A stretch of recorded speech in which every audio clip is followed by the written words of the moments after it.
Nuuf dhagahee nuuf fayyisee waaqa keenya nu eebbisee mootummaa kee nu qopheessee. Nuuf dhagahee nuuf fayyisee waaqa keenya nu eebbisee mootummaa kee nu qopheessee.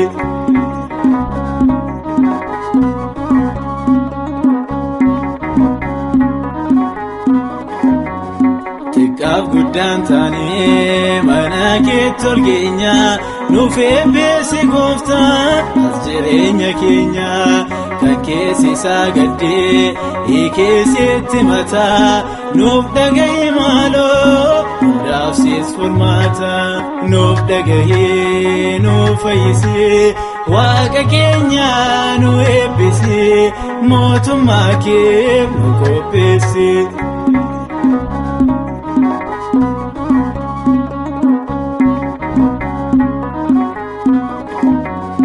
Kan ilmaan nabanii argachuuf hawwanii himmimmaan lolaasuu gooftaa si waamanii. Kan dhukkubna dhochee siree isaarra ciisee yaa waaqsi eeggataa harka isaa diriirsee.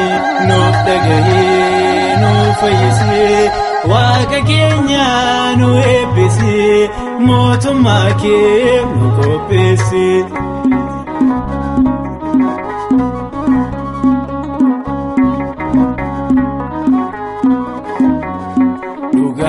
Shawwalamee boossi maatiyeessaa naaf birmadhu jettee himmimmaan harcaasaa Maariyaamiif jedhiitoo nuuf kottaa daraakee ati sooyin feetoo eebbachuu ilmaan kee.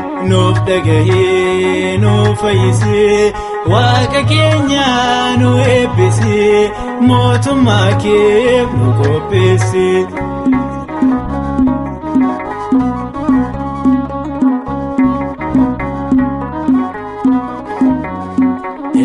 Nuuf dhagahee sirka hunduu deebiinsaa kenniteen gaabbitoo akka namaa tasaa jechi dubbii keetii hundaaf daawwaadhaati. Nu eebbisi Yesuus ijoollota keeti.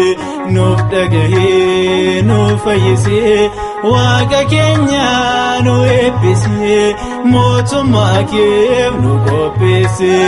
Nuuf dhagahee nuuf fayyisee waaqa keenya nu eebbisee mootummaa kee nu qopheessee. Ija jubbuu ifaan jaamsii nuus kumneerraa ol nu kaasii dhaloonni hunduu si waammataa hundaaf isoo as furmaataa.